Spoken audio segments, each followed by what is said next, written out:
Salam sejahtera Bapak Ibu dimanapun Anda berada.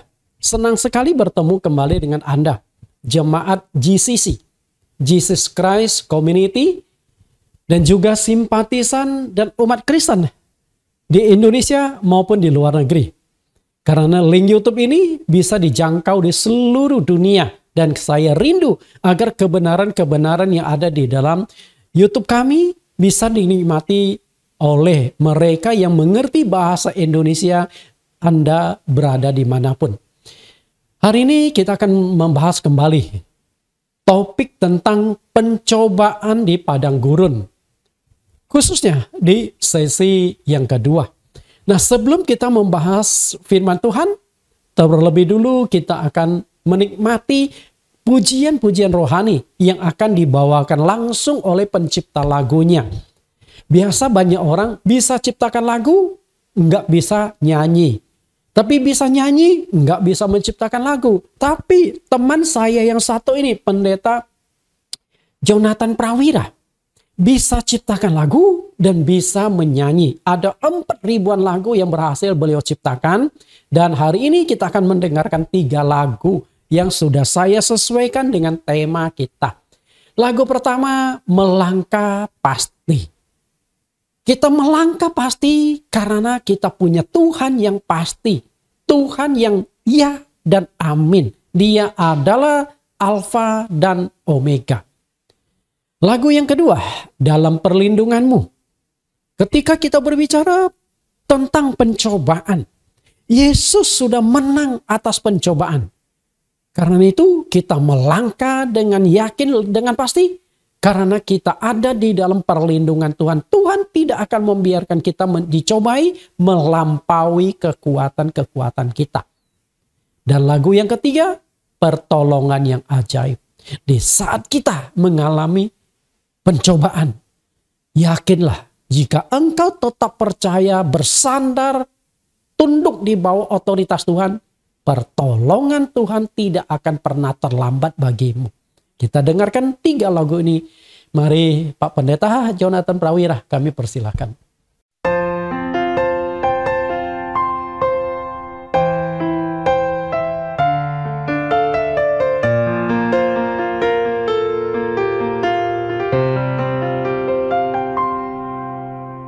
Bila tanpamu ku tak mau melangkah,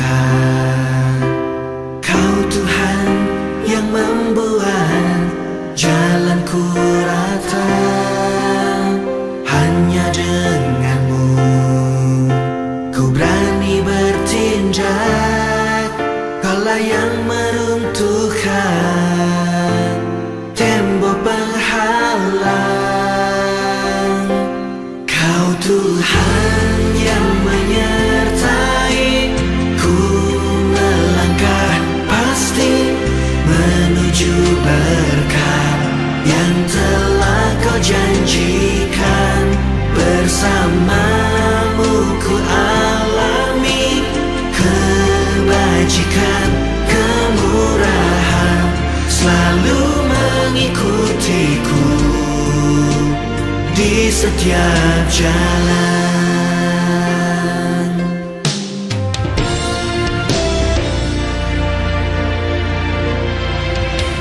Hanya denganmu ku berani bertindak. Kaulah yang meruntuhkan tembok penghalang. Kau Tuhan yang menyertai ku melangkah pasti menuju berkat yang telah Kau janjikan. Bersamamu ku alami kebajikan, kemurahan selalu mengikutiku di setiap jalan.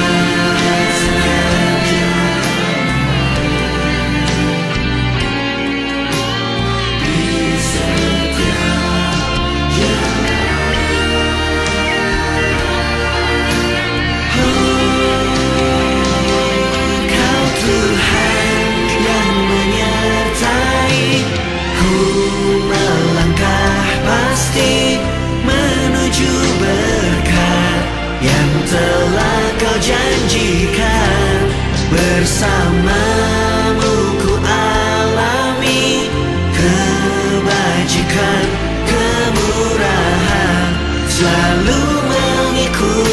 mengikutiku di setiap jalan.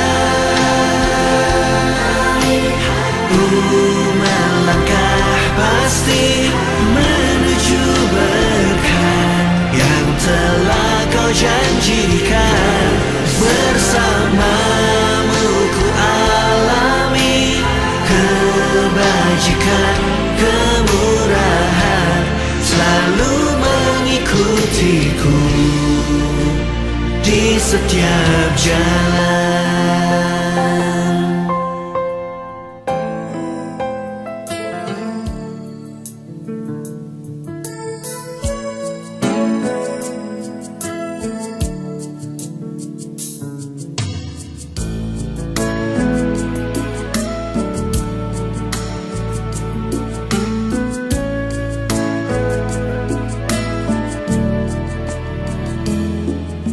Hati yang melekat padamu akan engkau luputkan dari semua jerat musuh dan dari ketakutan. Umat yang mengenal nama akan kau perlihatkan keselamatan darimu Tuhan saat berseru di dalam kesesakan.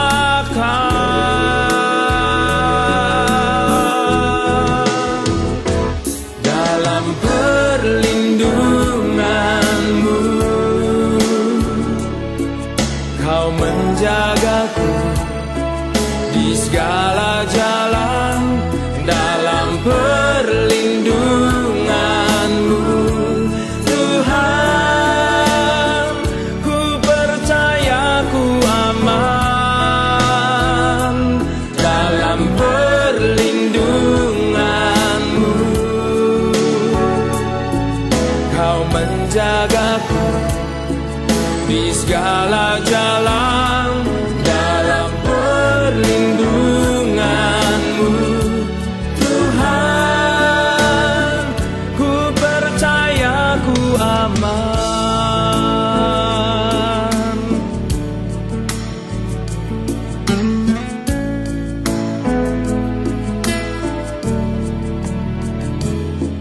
Hati yang melekat padamu akan engkau luputkan dari semua jerat musuh dan dari ketakutan. Yang mengenal namamu akan kau perlihatkan keselamatan darimu Tuhan saat berseru di dalam kesesakan.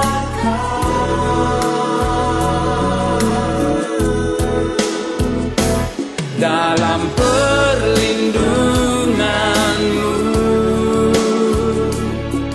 kau menjagaku di segala jalan. Dalam perlindunganmu Tuhan, ku percaya ku aman. Dalam perlindunganmu kau menjagaku di segala jalan. Dalam perlindunganmu Tuhan, ku percaya ku aman.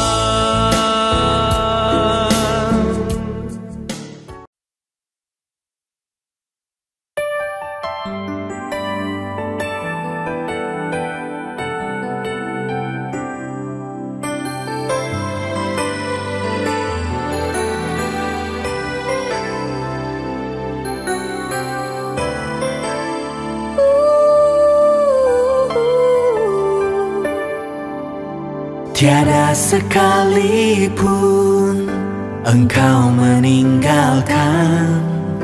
Ku berjuang sendiri di dalam hidupku. Tiada sesaat pun Engkau membiarkan ada yang menghalangi rencanamu atasku. Kaulah Tuhan yang berkuasa, beri kemenangan atas setiap perkaraku.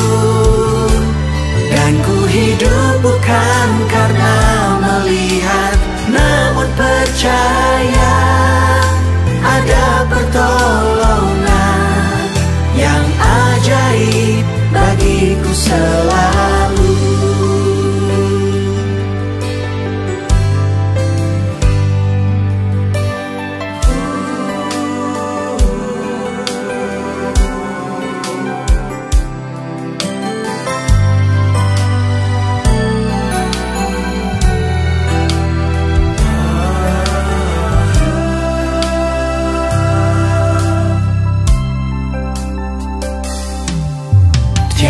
Sekalipun Engkau meninggalkan, ku berjuang sendiri di dalam hidupku.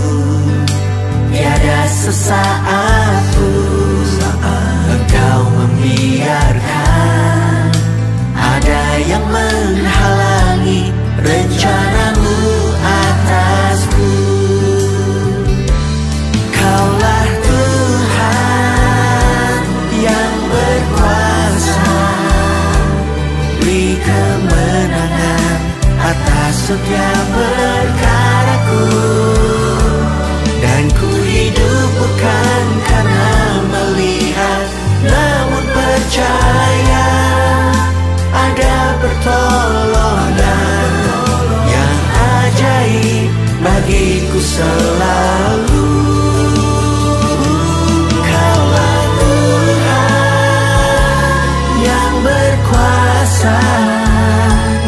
Beri kemenangan atas setiap perkaraku.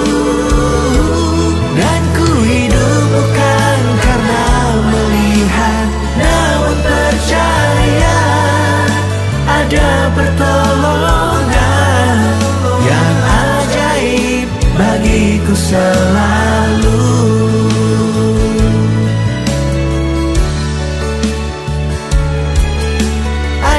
Pertolongan yang ajaib bagiku selalu, yang ajaib bagiku selalu.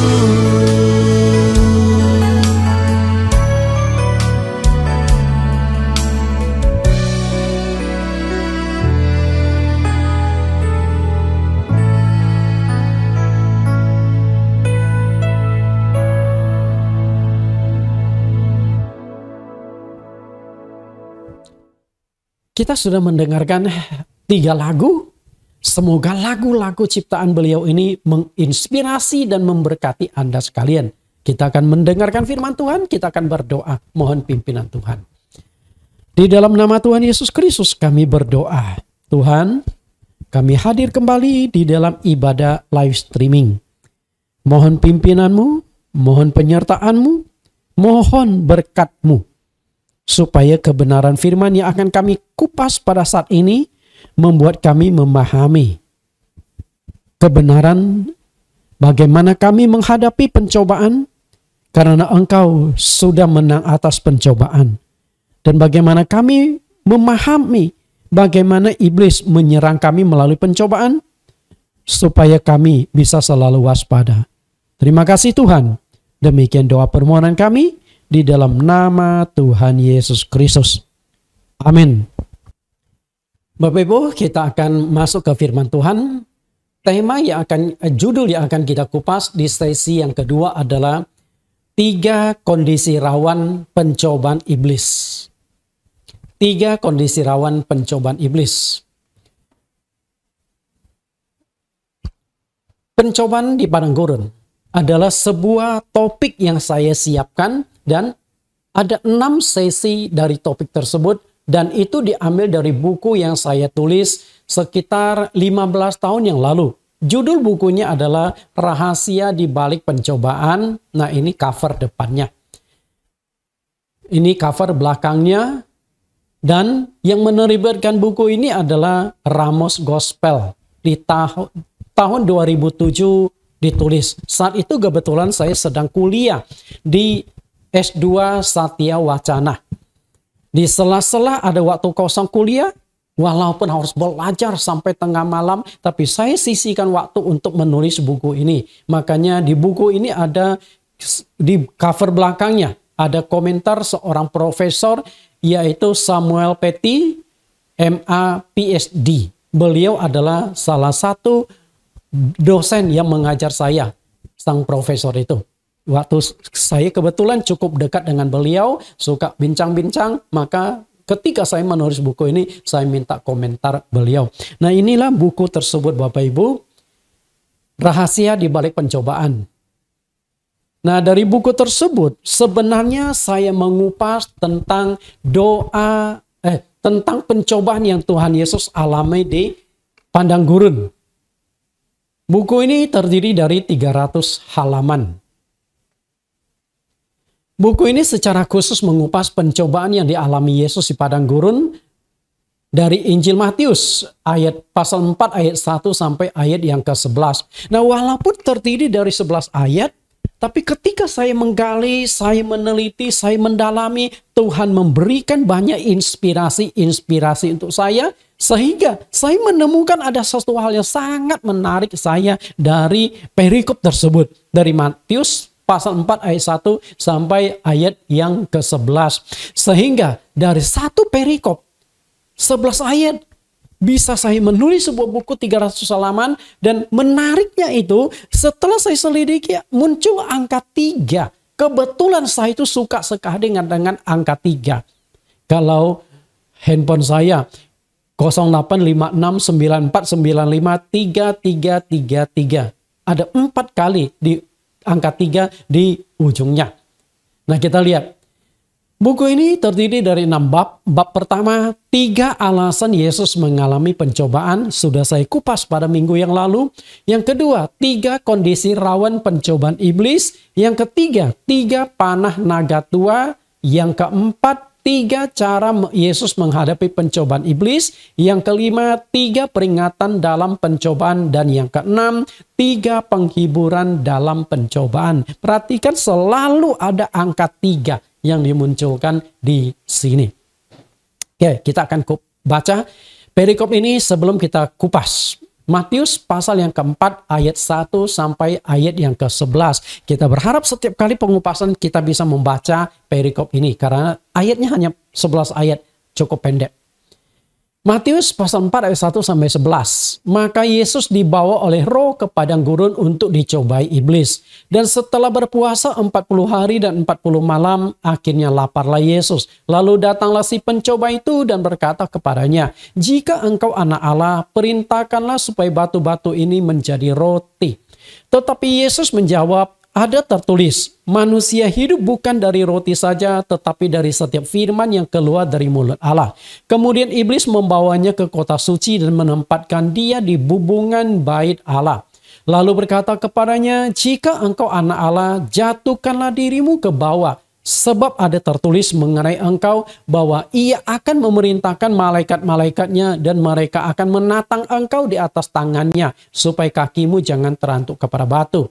Yesus berkata kepada mereka, "Ada pula tertulis, janganlah engkau mencobai Tuhan Allahmu." Dan iblis membawanya pula ke atas gunung yang sangat tinggi dan memperlihatkan kepadanya semua kerajaan dunia dengan kemegahannya. Dan berkata kepadanya, "Semua itu akan kuberikan kepadamu jika engkau sujud menyembah aku." Maka berkatalah Yesus kepadanya, Enyalah iblis, sebab ada tertulis, engkau harus menyembah Tuhan Allahmu dan hanya kepada Dia sajalah engkau berbakti. Lalu iblis meninggalkan dia dan lihatlah malaikat-malaikat datang melayani Yesus. 11 ayat kita sudah baca. Dan yang khotbah berseri ini, saya banyak khotbah-khotbah berseri dan Bapak Ibu bisa melink YouTube saya, ada 2 link YouTube saya.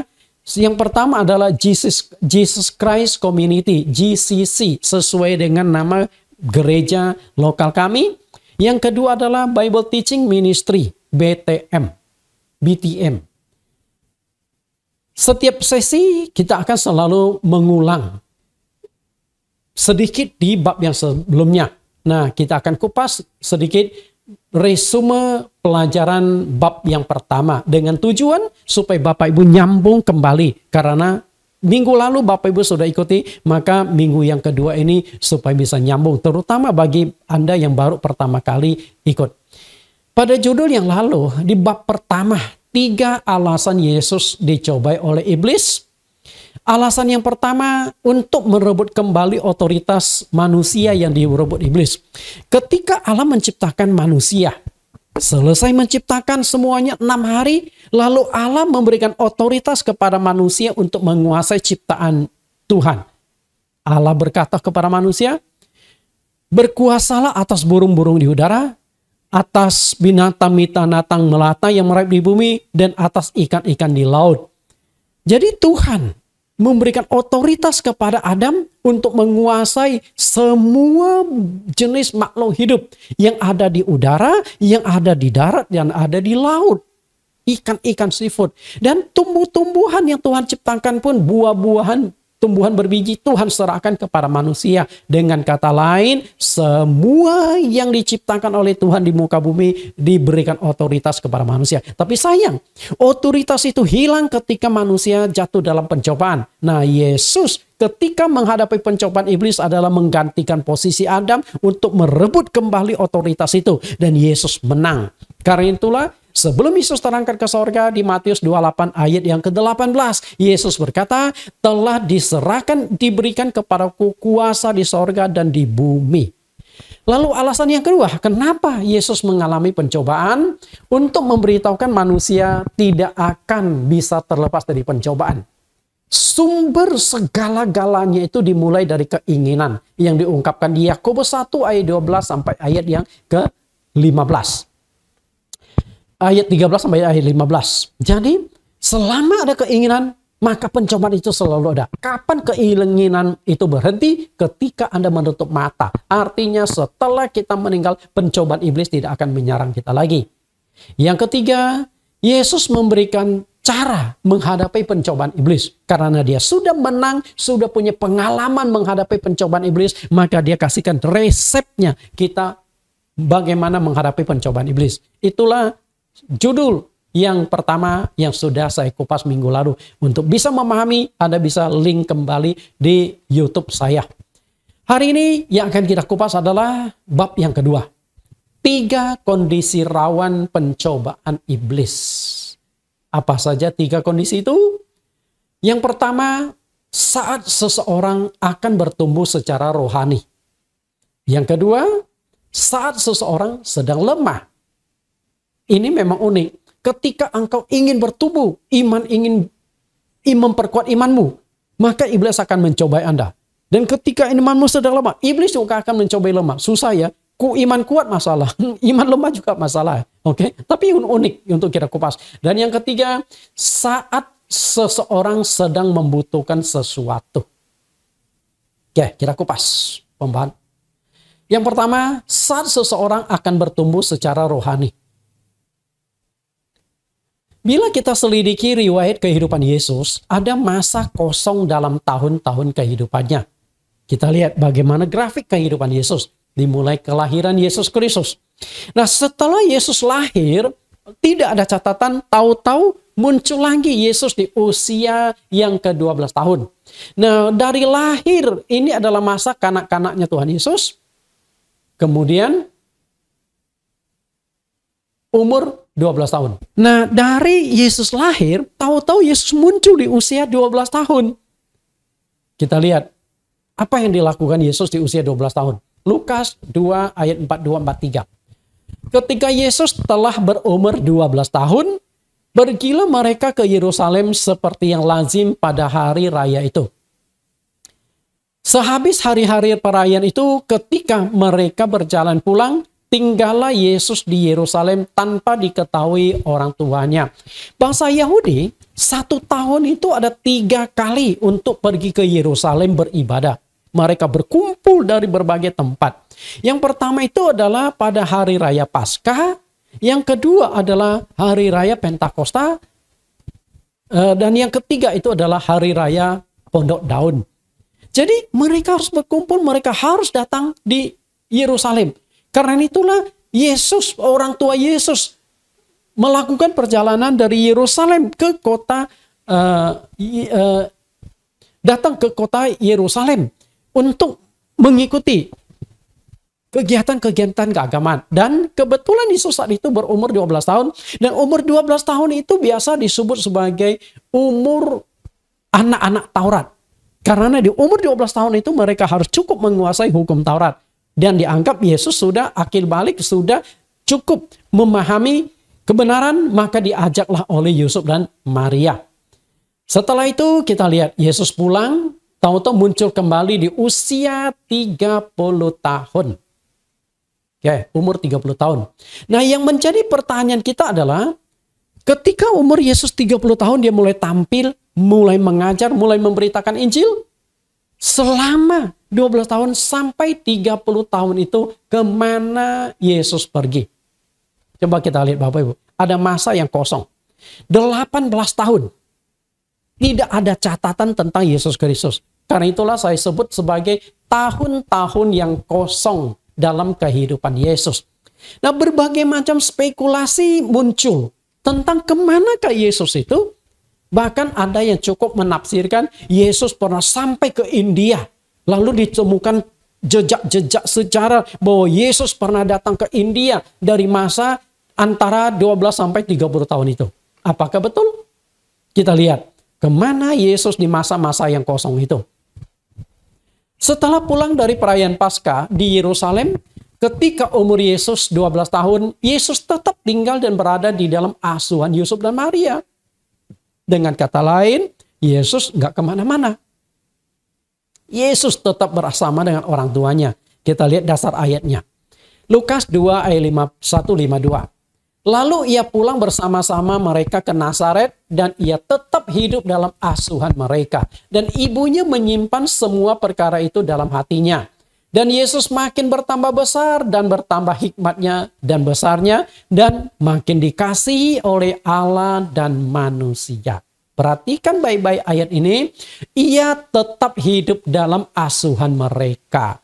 Artinya setelah pulang ke Yerusalem bersama dengan orang tuanya, pulang ke Nazaret bersama dengan orang tuanya, Yesus nggak kemana-mana. Karena itulah Yesus dikenal dengan sebutan tukang kayu. Kalau ayahnya kan tukang kayu. Nah, Yesus juga pernah disebut sebagai tukang kayu. Karena itu memang profesi ayahnya. Berarti selama ini Yesus membantu ayahnya Yusuf sebagai tukang kayu. Jadi Bapak Ibu, Anda coba perhatikan grafik ini. Dari Yesus lahir sampai umur 30 tahun, tidak ada satupun catatan ayat Alkitab mengatakan bahwa Yesus mengalami serangan, Yesus mengalami pencobaan iblis. Kenapa bisa demikian? Karena tidak ada suatu gejolak yang berarti di dalam kehidupan Yesus, terkhususnya dari sisi rohani. Lalu, kapan iblis mulai mencoba Yesus? Kita lihat. Pertama kali Yesus tampil, Yesus pergi pada Yohanes Pembaptis untuk dibaptis. Nah, dari sini kita lihat ya, ketika Yesus dibaptis, dari sisi kerohanian menunjukkan adanya peningkatan. Yesus dibaptis. Ini kita lihat dari sisi kemanusiaan, bukan dalam sisi keilahian. Nah, ketika seseorang dibaptis, berarti kan dia harus percaya Yesus dulu. Percaya baru dibaptis. Betul nggak? Nah, artinya dari sisi kerohanian ada satu peningkatan. Nah setelah Yesus dibaptis, lalu Yesus pergi ke padang gurun berdoa berpuasa 40 hari 40 malam. Jadi secara kerohanian juga meningkat. Kalau tadi dibaptis, lalu sekarang berdoa puasa 40 hari 40 malam. Dan ketika Yesus menghadapi setelah doa puasa, maka iblis mulai menyerang Yesus. Kita lihat Lukas 4 ayat 1 sampai 2. Yesus yang penuh dengan Roh Kudus kembali dari sungai Yordan. Lalu dibawa oleh Roh Kudus ke padang gurun. Di situ ia tinggal 40 hari lamanya dan dicobai iblis. Selama di situ ia tidak makan apa-apa dan sesudah waktu itu ia lapar. Bapak Ibu perhatikan di sini. Di sini mengatakan Yesus doa puasa 40 hari 40 malam. Jadi secara kerohanian, secara iman, ada satu gejolak, ada satu peningkatan. Dimulai dari baptis, lalu dia tingkatkan dengan berdoa.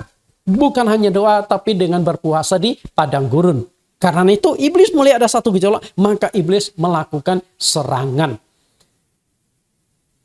Pengajaran penting di sini adalah ketika engkau mau percaya Yesus, ketika imanmu mau bertumbuh, ketika mau lebih dekat kepada Tuhan, dan ketika engkau mau ambil bagian dalam pekerjaan Tuhan di dalam pelayanan, iblis tidak akan tinggal diam. Bisa tangkap nggak Bapak Ibu? Karena coba deh, Anda amati kalau Anda cukup jeli. Kapan iblis akan mengganggu? Kapan iblis akan merintangi Anda? Kapan iblis akan mencoba Anda? Ketika engkau mau percaya Tuhan, pasti ada saja masalahmu. Atau ketika engkau mau dibaptis. Karena itulah saya sejak menjadi hamba Tuhan dari tahun 1990 sampai hari ini lebih kurang 30 tahun sudah membaptis ratusan orang. Dan seringkali orang yang mau saya baptis, besok mau baptis. Kemarin masih sehat-sehat. Besok mau dibaptis, tiba-tiba badannya bisa panas. Tiba-tiba bisa ada masalah. Kecelakaan lah. Lalu keluarga bermasalah lah. Macam-macam. Karena itulah seringkali mereka yang mau saya baptis, saya wanti-wanti. Berdoa puasa ya. Banyak doa ya. Karena iblis tidak akan tinggal diam ketika engkau mau dibaptis. Iblis tidak akan tinggal diam ketika rohanimu bertumbuh. Karena itu berdoalah, saya akan doakan Anda juga. Maka mereka yang saya baptis itu, nama mereka kan sudah ada di saya doakan. Saya doakan satu nama demi satu nama supaya mereka bisa lewati masa. Jangan dapat serangan iblis di saat-saat mereka ingin bertumbuh secara rohani. Bapak Ibu pernah lihat ini enggak? Pertunjukan permainan matador menghadapi seekor banteng. Saya yakin Anda pasti pernah menonton. Baik di YouTube atau di video-video yang lain. Selama ini kita melihat permandian itu, sang matador itu selalu membawa sebuah sehelai kain berwarna merah. Pertanyaannya adalah, apakah banteng itu benci pada warna merah? Gimana Bapak Ibu? Apakah banteng itu benci kepada warna merah sehingga setiap orang yang baju merah pasti diseruduk, pasti dikejar oleh si banteng? Dari hasil penelitian para ahli, ternyata banteng itu buta warna. Artinya dia nggak bisa bedakan ini warna merah, hijau, kuning atau biru. Nggak bisa. Lalu kenapa harus pakai kain merah? Setelah saya coba cari jawabannya, saya temukan begini. Kenapa dipakai kain merah? Rupanya untuk permainan matador, permainan pertunjukan seperti ini, sang matador itu kalau nggak hati-hati itu bisa mengalami kecelakaan. Ditanduk oleh tanduk yang tajam dan juga tenaga yang kuat dari banteng.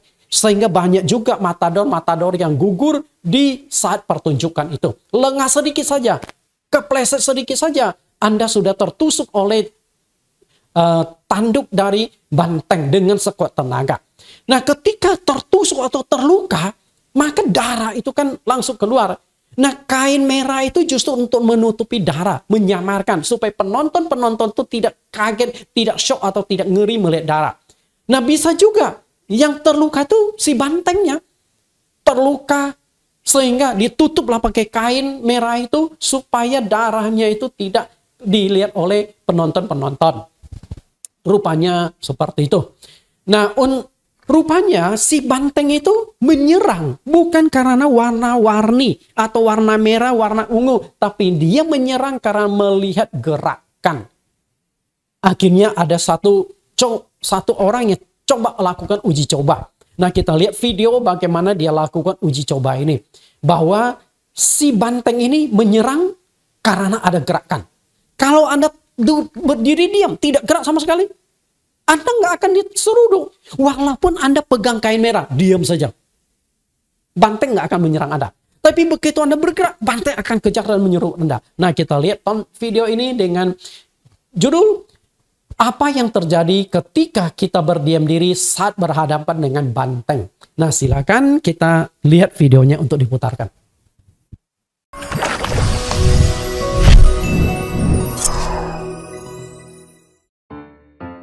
Banteng merupakan salah satu satwa bertanduk yang masih termasuk keluarga sapi. Meskipun sama-sama satu keluarga dengan sapi, hewan ini terkenal ganas dan mematikan. Tapi guys, di balik itu semua, ada hal-hal tentang banteng yang jarang banget diketahui orang. Makanya kali ini The Shiny Peanut mau bahas nih fakta-fakta unik yang paling mencengangkan tentang banteng. Oh iya, bagi kamu yang belum subscribe, diklik dulu ya tombolnya di bawah biar gak ketinggalan info menarik dan edukatif dari The Shiny Peanut. Banteng diprovokasi. Dalam arena adu banteng atau bull ring, banteng yang menjadi lawan matador akan sangat berbahaya karena bisa menyerang dengan sadis menggunakan tanduknya yang tajam guys. Tapi faktanya banteng itu nggak sebahaya yang kita kira selama ini loh. Nah, pada video ini membuktikan kalau banteng nggak bakal menyerang kalau nggak diprovokasi. Terlihat seekor banteng yang dilepaskan di sebuah lapangan dan di sana terdapat 40 orang berdiri dalam 3 baris. Menariknya, banteng ini cuma berlari-lari di sekitar lingkaran tanpa menabrak seorang pun. Kegiatan ini bisa saja berpotensi menimbulkan bahaya, tapi kalau bersikap tenang, maka banteng ini nggak bakalan menyerang. Lihat aja guys, banteng ini cuma berlari-lari aja kan? Dan di akhir video, tampak seseorang yang memegang kain merah dan banteng ini pun langsung menyerang kain merahnya. Pokoknya kalau kita nggak mau diserang banteng, usahakan bersikap tenang dan jangan memprovokasi ya guys. Bukan warna merah penyebab banteng menyerang. Pada saat pertarungan antara matador dan banteng dimulai, matador akan membawa mantel merah yang digunakan sebagai alat memprovokasi banteng dengan cara menggoyangkan kain. Seketika banteng yang tadinya diam mendadak ganas dan kemudian si banteng mengambil ancang-ancang dan lantas menyeruduk mantel merah. Nah, yang ada di pikiran kita saat melihatnya pasti menyangka kalau banteng gak suka warna merah ya guys. Padahal sih sebenarnya banteng ini gak membenci warna apapun. Nih buktinya yang bisa kita lihat dari video Sky1, yaitu sebuah eksperimen banteng terhadap warna. Ada 3 buah objek berwarna hijau, kuning, dan merah. Uji coba pertama, objek-objek ini ditaruh berdiri dan tidak digerakkan guys. Pada saat banteng dilepaskan, si banteng cuma lari-lari aja dan gak menyerang objek-objek ini.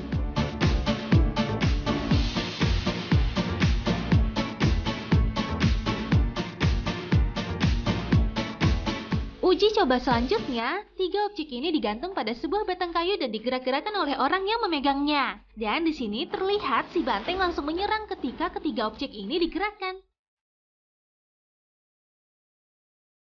Mau merah, kuning, hijau, semuanya diserudukin guys. Jadi bukan warna merah yang membuat banteng marah ya, tapi sebuah gerakan yang membuat banteng menyerang.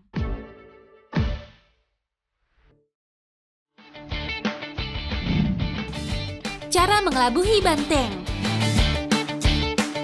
Guys, kalau kamu sedang berhadapan dengan banteng, bisa banget nih buat ikutin dengan cara seperti video dari Burn Her Letters ini. Dalam video ini diadakan lomba balapan tiarap banteng.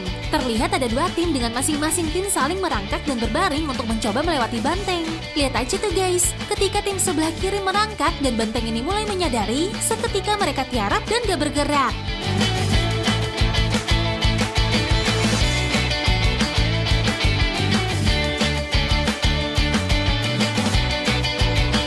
Banteng pun terlihat kebingungan mencari benda yang bergerak, begitupun dengan tim yang di sebelah kanan. Nah, jadi guys, ketika kita berhenti bergerak, itu akan membuat banteng gak lagi agresif. Trik ini bisa dijadikan antisipasi bila kita diserang banteng ya. Nah, Gimana guys? Sekarang udah tahu kan fakta-fakta unik tentang banteng? Pokoknya jangan mengganggu kalau nggak mau diganggu ya guys. Oh iya, kalau kamu suka dengan video ini, jangan lupa loh untuk like dan share. Terima kasih. Bye-bye.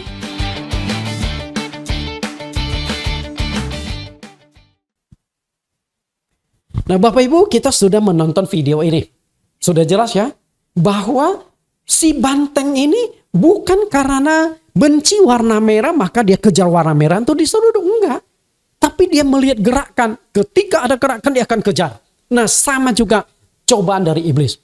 Kondisi rawan pertama serangan iblis adalah karena ada gerakan secara rohani. Bisa tangkap? Makanya kenapa dari Yesus lahir sampai umur 30 tahun tidak ada serangan iblis, tidak ada pencobaan. Karena secara rohani tidak ada gerakan. Yesus hidup seperti manusia biasa. Dan iblis biasa saja. Padahal iblis apakah tidak tahu bahwa Yesus itu adalah manusia unik. Manusia yang spesial. Tahu. Tapi karena nggak ada gerakan. Iblis biasa saja. Tapi ketika Yesus dibaptis. Lalu setelah itu pergi ke padang gurun berdoa puasa. Iblis datang mencoba Yesus. Artinya ketika ingin bertumbuh secara rohani adalah kondisi yang rawan menghadapi pencobaan. Iblis akan menyerang karena ada gerakan secara rohani. Ketika Anda mulai membuka hati percaya Yesus, percayalah iblis tidak akan tinggal diam. Kita lihat apa yang dilakukan oleh gubernur ini. Ada seorang gubernur ingin percaya Tuhan, lalu iblis merintangi. Kisah Rasul 13 ayat 6, mereka mengelilingi seluruh pulau itu sampai ke Pafos. Di situ mereka bertemu dengan seorang Yahudi bernama Bar Yesus. Ia seorang tukang sihir dan nabi palsu. Ia adalah kawan gubernur di pulau itu, Sergius Paulus, yang adalah orang cerdas. Gubernur itu memanggil Barnabas dan Saulus karena ia ingin mendengar firman Allah. Tetapi Elimas, demikianlah namanya dalam bahasa Yunani, tukang sihir itu menghalang-halangi mereka dan berusaha membelokkan gubernur itu dari imannya. Ini kan hal luar biasa. Seorang pejabat negara, seorang gubernur bernama Sergius Paulus. Unik juga ya. Yang rasul yang memberitakan Injil adalah Paulus. Nah yang mau dengarkan Injil juga adalah Paulus. Nah kemudian Paulus mau memberitakan tentang Yesus Kristus. Nah yang menghalangi pemberitaan Injil itu juga bernama Bar Yesus. Jadi Yesus ketemu Yesus, Paulus ketemu Paulus. Ketika saya baca perikop ini rasanya lucu juga ya. Kok namanya bisa sama seperti itu. Oke, kita lihat. Gubernur pejabat negara membuka hatinya untuk percaya Yesus. Apakah iblis diam saja? Tidak. Iblis merintangi. Dan yang merintangi gubernur untuk percaya Tuhan Yesus adalah temannya sendiri. Jadi yang dipakai oleh setan untuk merintangi gubernur percaya Tuhan Yesus adalah temannya. Si tukang sihir ini. Kalau sudah bicara tukang sihir, pasti sudah berbicara tentang kekuatan setan. Setan yang bekerja dalam diri orang itu. Maka dia tidak senang gubernur ini diselamatkan. Jadi ini secara dunia roh ada gerakan. Sergius Paulus yang membuka hati untuk mendengarkan firman Allah. Secara rohani dia ingin bertumbuh. Ingin mengenal siapakah Allah sesungguhnya. Ingin menerima juru selamat. Karena dia tahu setelah mati mungkin ada penghakiman. Maka dia manfaatkan waktu semasa hidup dia ingin percaya Tuhan. Tapi iblis merintangi lewat si tukang sihir ini. Oke, lalu yang kedua. Bagaimana dengan pemberita Injil? Ketika Anda mau melakukan penginjilan, ketika engkau ingin melayani Tuhan, ketika ingin bekerja untuk pekerjaan Tuhan, iblis tidak akan tinggal diam. Iblis pasti merintangi. Kita lihat yang dilakukan Paulus. Kisah Rasul 13 ayat 9, tetapi Saulus juga disebut Paulus yang penuh dengan Roh Kudus menatap dia dan berkata, "Hai anak iblis." Dan Paulus itu sedang berbicara sama iblis yang ada di dalam tubuhnya. Bukan berbicara kepada orang itu. Karena orang tersebut dikuasai, diperalat oleh setan. Engkau penuh dengan rupa-rupa tipu muslihat dan kejahatan. Engkau musuh segala kebenaran. Tidakkah engkau akan berhenti membelokkan jalan Tuhan yang lurus itu? Ayat 11. Dan sekarang lihatlah, tangan Tuhan datang menimpa engkau dan engkau akan menjadi buta. Beberapa hari lamanya engkau tidak dapat melihat matahari. Dan seketika itu juga orang itu merasa diliputi kabut dan gelap. Dan sambil meraba-raba, ia mencari orang untuk menuntun dia. Ayat 12, melihat apa yang telah terjadi itu, percayalah gubernur itu, ia takjub oleh ajaran Tuhan. Dan akhirnya gubernur itu berhasil dimenangkan. Artinya rintangan tantangan iblis sudah bisa dilewati. Iblis sudah dihukum melalui orang yang satu ini, melalui Bar Yesus, si tukang sihir. Jadi kita lihat, ketika ada satu gejolak rohani, ketika ada pertumbuhan rohani, iblis tidak akan tinggal diam. Iblis pasti akan mengganggu, akan menyerang. Itulah saat rawan pencobaan iblis. Oke? Kemudian, ketika Anda menjadi jemaat biasa atau menjadi jemaat pasif, mungkin iblis tidak begitu peduli terhadap Anda. Tapi ketika Anda mau ambil bagian dalam pelayanan di gereja, iblis tidak akan tinggal diam. Dia pasti menyerang. Dia akan melakukan pencobaan. Karena itu, ketika mau melakukan pengangkatan pelayan-pelayan Tuhan, syarat utamanya itu jangan mereka yang baru bertobat.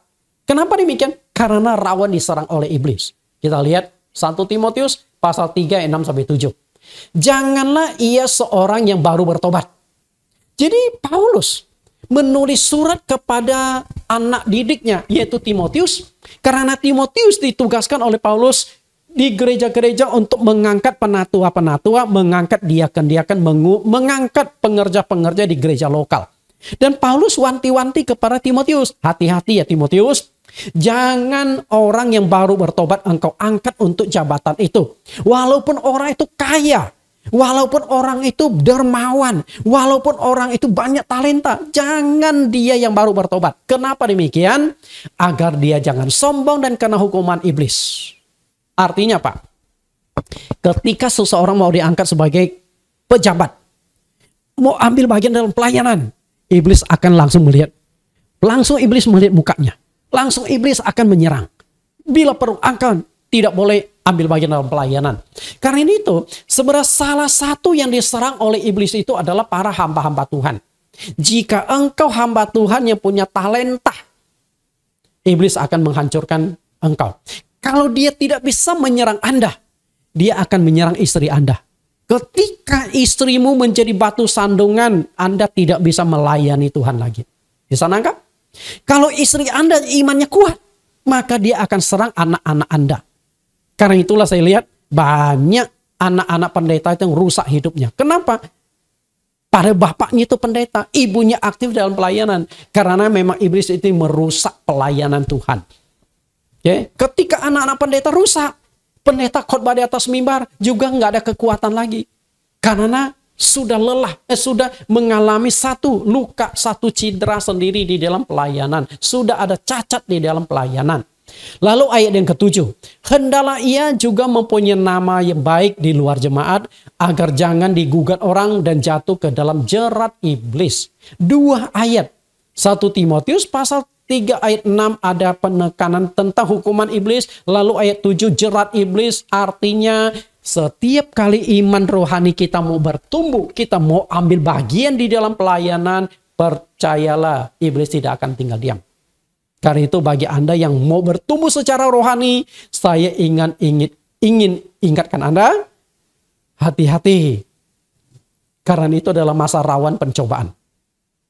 Engkau ingin aktif dalam pelayanan, hati-hati.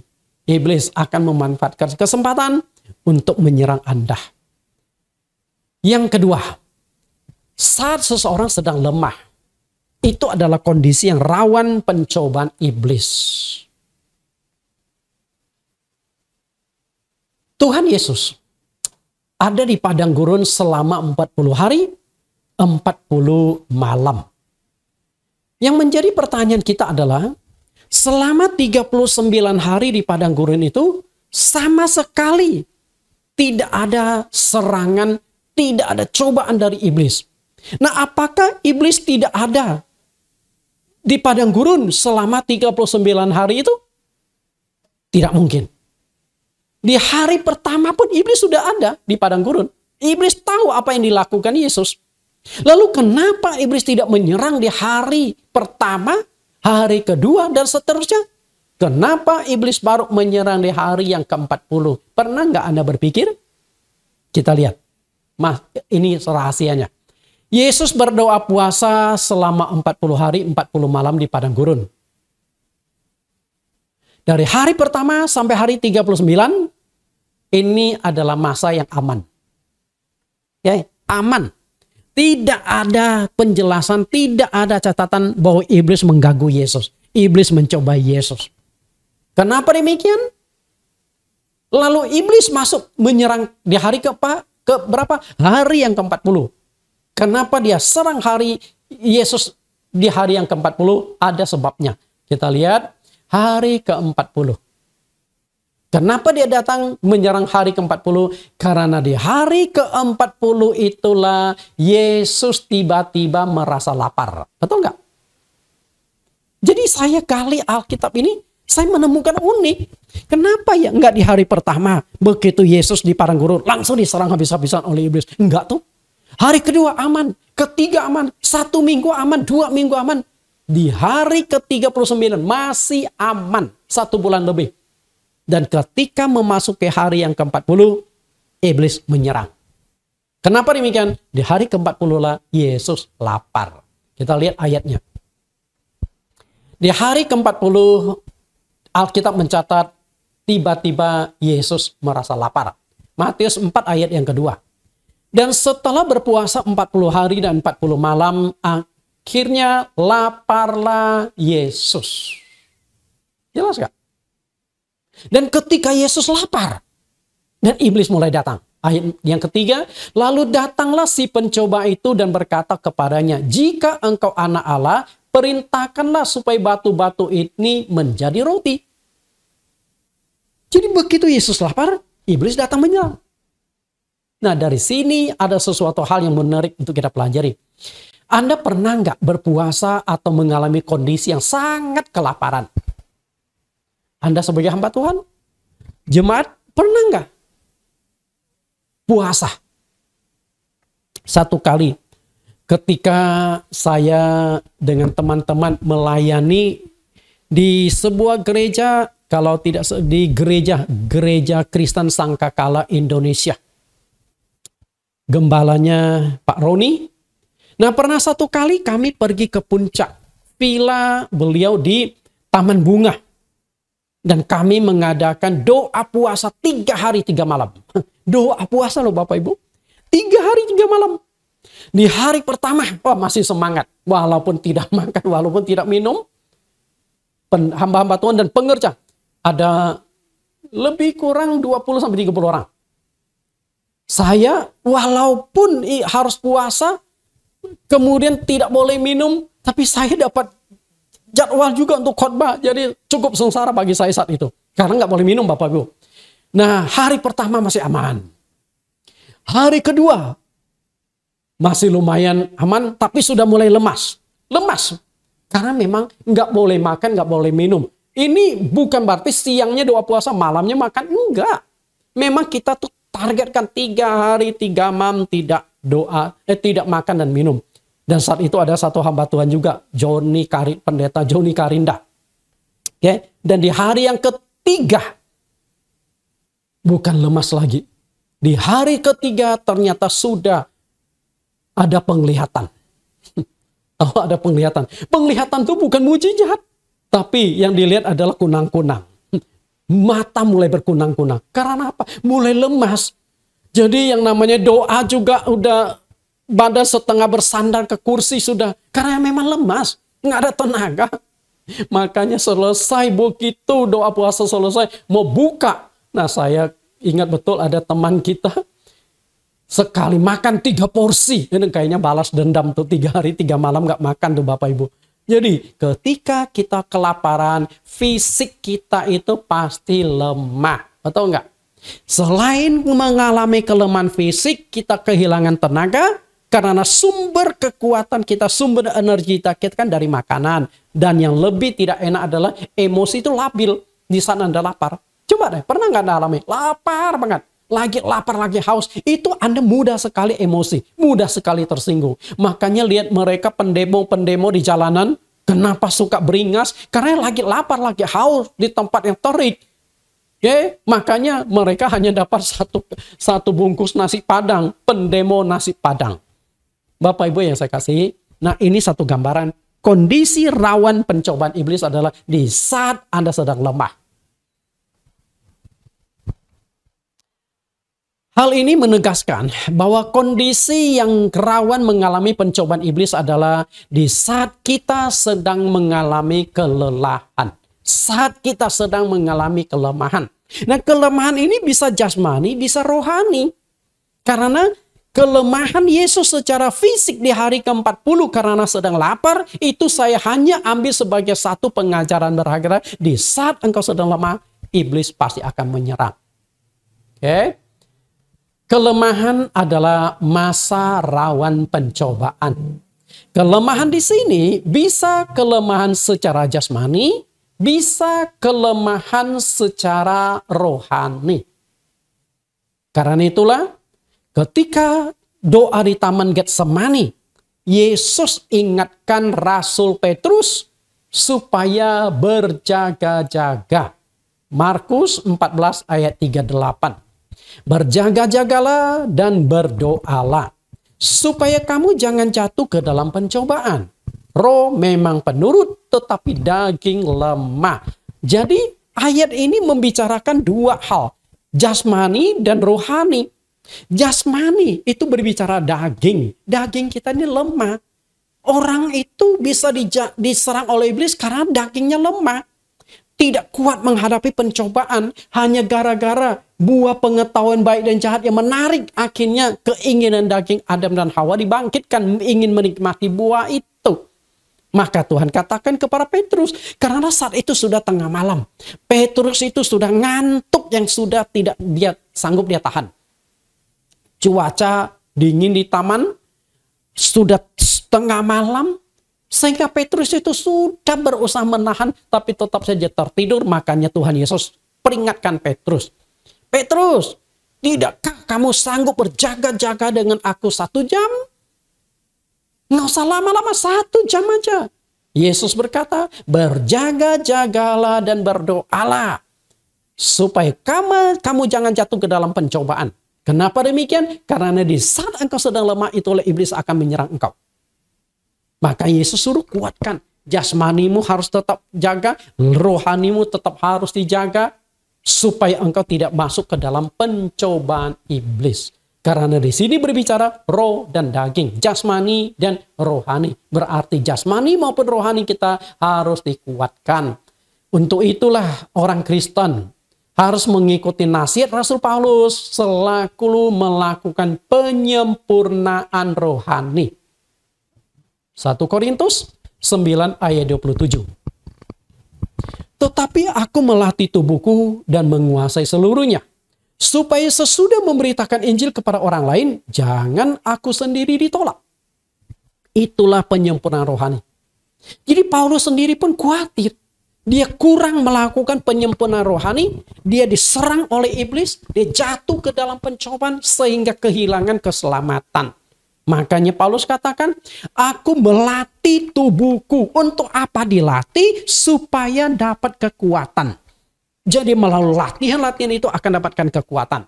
Coba Anda lihat para olahragawan, main boxing ke olahraga apapun, mereka tuh harus selalu melatih fisik mereka, selalu melatih otot mereka. Seorang pelari, walaupun tidak saat berlomba, dia setiap pagi harus selalu berlari. Saya punya seorang teman atlet nasional, namanya Ko Asun. Setiap minggu, beberapa hari dia harus lari. Untuk apa? Mempertahankan stamina. Supaya ketika ada pertandingan, dia bisa berhasil dalam pertandingan itu. Karena itu kalau datang ke rumah dia, ada 4 lemari besar penuh dengan piala. Juara 1, juara 2, juara 3. Bapak Ibu yang saya kasihi, selain itu menguasai seluruhnya. Apa yang dikuasai? Keinginan-keinginan daging, keinginan-keinginan untuk memuaskan fisiknya. Karena itulah Paulus berusaha melakukan penyempurnaan rohani. Tujuan dari penyempurnaan rohani adalah menutup peluang bagi iblis untuk masuk dan menyerang. Orang yang beriman teguh tidak akan bisa dijatuhkan oleh iblis. Sekalipun iblis itu menyerang dia melalui pencobaan. Orang Kristen dicobai iblis adalah hal yang tidak bisa dihindari. Tapi kalau dia tetap beriman teguh, cobaan iblis tidak akan bisa masuk. Sama seperti Tuhan Yesus dicobai oleh iblis di padang gurun. Tapi iblis tidak bisa menyerang Yesus. Tidak bisa mengalahkan Yesus karena Yesus itu Allah. Makanya ketika rohani kita baik, iman kita teguh, iblis walaupun menyerang kita tidak akan bisa menghancurkan hidup kita. 1 Petrus 5 ayat 8-9.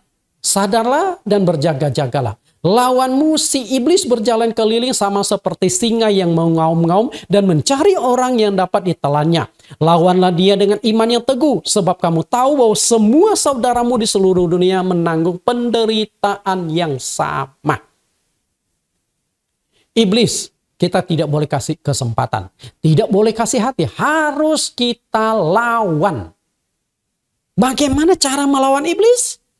Petrus katakan syarat utama melawan iblis adalah engkau harus punya iman yang teguh. Iman yang kuat. Iman yang tak tergoyahkan. Iman yang tak tergoncangkan. Kalau imanmu tidak kuat, maka engkau tidak akan sanggup melawan iblis. Lalu bagaimana caranya untuk memperkuat iman kita? Caranya adalah lewat doa.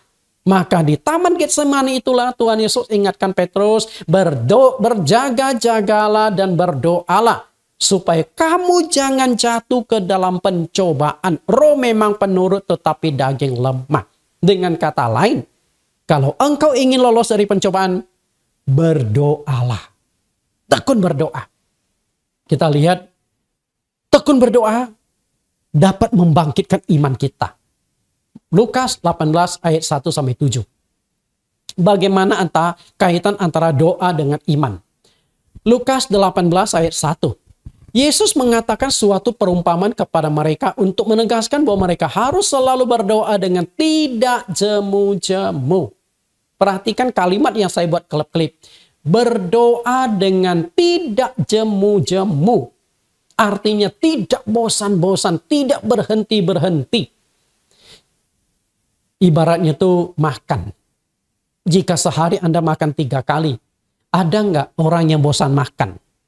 Saya yakin selama engkau masih hidup di dalam dunia, tidak akan pernah bosan makan. Kalau engkau bosan makan, matilah engkau. Kalau lagi nggak nafsu makan, mungkin bisa terjadi.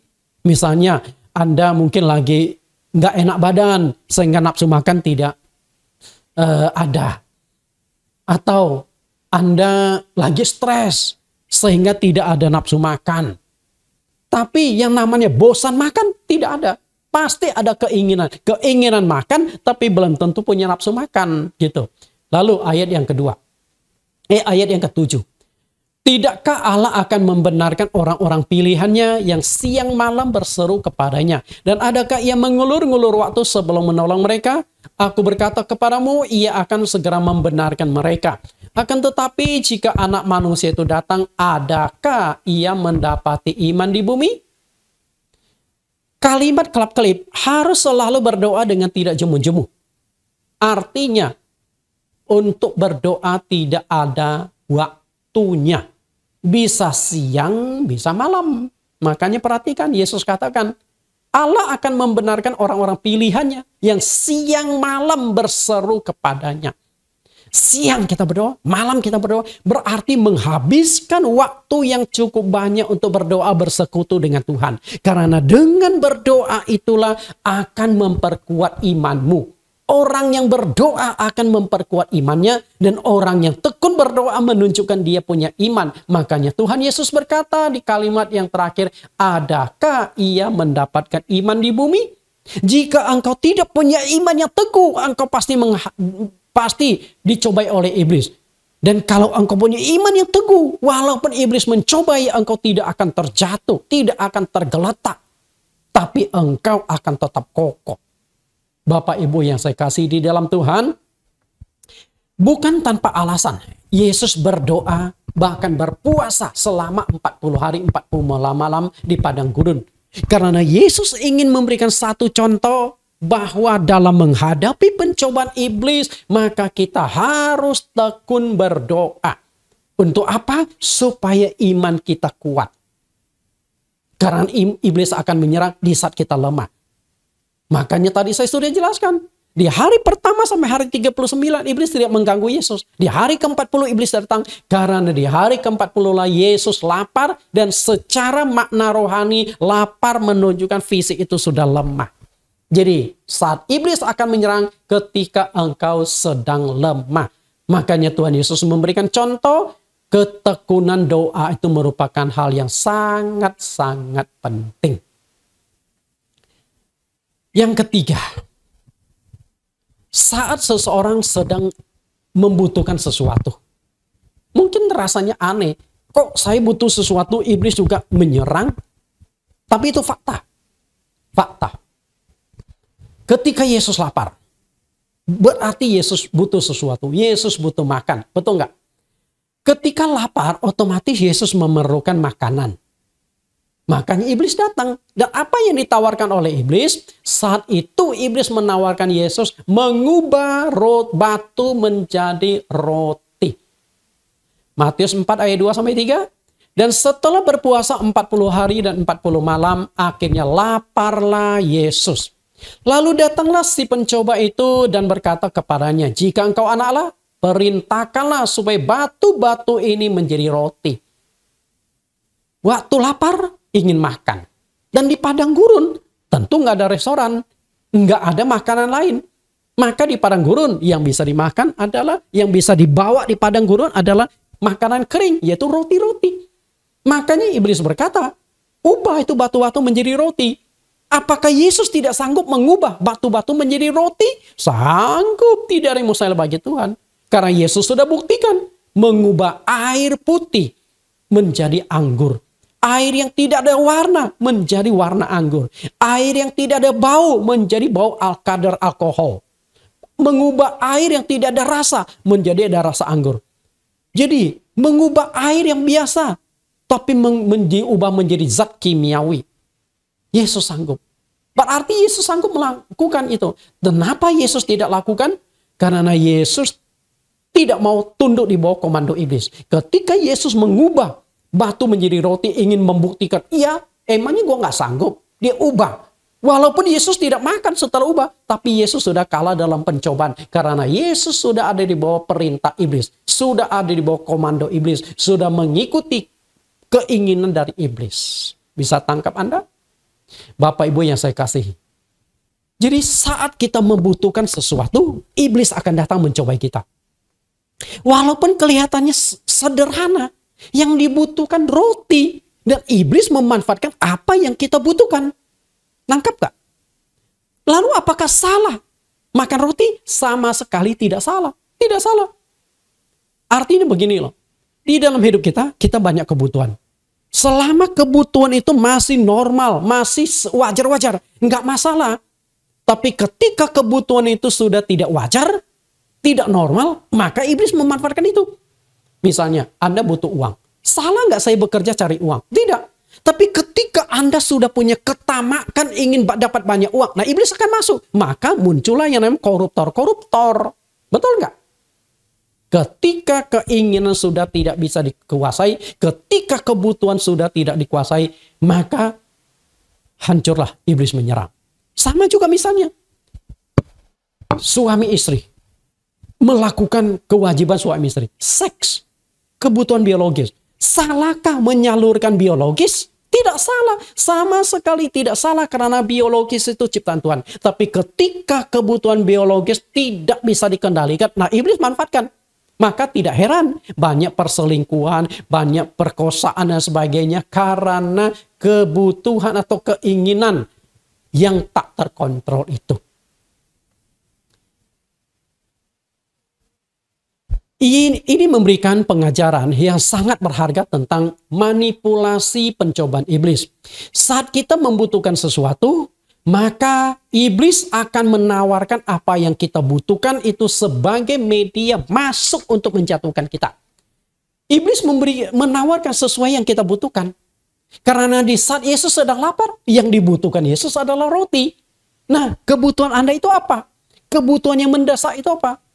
Kebutuhan itulah iblis akan manfaatkan untuk menyerang Anda. Nah, sepanjang kebutuhan itu normal, kebutuhan itu wajar, kebutuhan itu terkendali, tidak bisa dimanfaatkan oleh iblis. Tapi ketika kebutuhan itu sudah tidak wajar dan tidak bisa dikendalikan, maka itu akan diperalat iblis untuk menjatuhkan kita. Secara umum, orang yang paling dicari secara umum, yang paling dicari dan dibutuhkan manusia dalam hidupnya adalah kekayaan dan kemuliaan. Kekayaan dan kemuliaan. Dan itu juga akhirnya ditawarkan iblis kepada Yesus. Kita lihat, iblis bukan hanya menawarkan roti saja. Tapi iblis juga menawarkan sesuatu yang diimpikan oleh manusia. Apa yang dimimpikan manusia? Kekayaan dan kemuliaan. Kita lihat Matius 4 ayat 8.